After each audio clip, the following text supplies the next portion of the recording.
નમસ્કાર મિત્રો, કેમ છો? ગુજરાત ન્યૂઝ ચેનલ પર આપનું હાર્દિક સ્વાગત છે। આજે જોવાના છીએ દેશ અને દુનિયાના 10 સૌથી મોટા સમાચાર। મિત્રો, ચેનલને સબસ્ક્રાઇબ કરી નાખજો।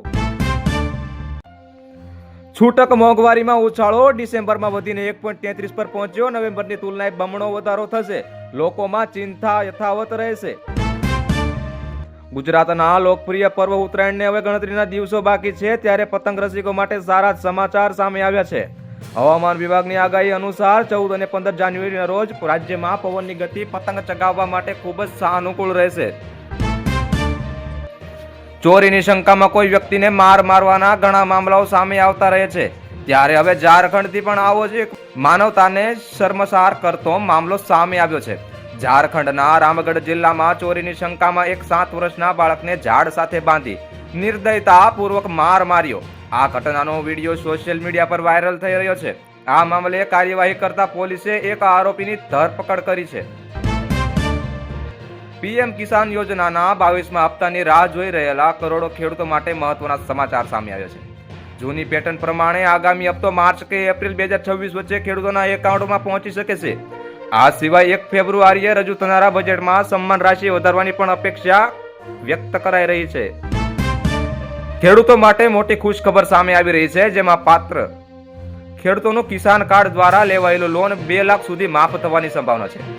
આ યોજનાનો મુખ્ય હેતુ દેવાના બોજથી પીડાતા નાના અને સીમાંત ખેડૂતોને આર્થિક રાહત આપવાનો છે, જેથી તેઓ ફરીથી ખેતી પ્રવૃત્તિઓમાં આત્મવિશ્વાસ સાથે જોડાઈ શકે।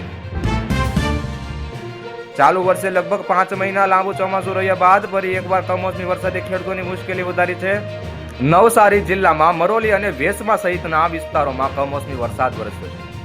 બાગાયતી પાકોમાં મોર આવવા અને ફળ બેસવાની મહત્વની મોસમ દરમિયાન માવઠું પડતા ખેડૂતો માટે પરિસ્થિતિ ચિંતાજનક બની છે। ખાસ કરીને કેરીના પાકને મોટા પાયે નુકસાન થવાની ભીતિ વ્યક્ત કરવામાં આવી છે। ખેડૂતો હાલ ભારે મુશ્કેલી ભરી પરિસ્થિતિમાંથી પસાર થઈ રહ્યા છે। એક તરફ બિનમોસમી વરસાદ પાકને નુકસાન પહોંચાડ્યું છે, તો બીજી તરફ બજારમાં યોગ્ય ભાવ ન મળતા ખેડૂતોની આર્થિક સ્થિતિ વધુ બગડી છે।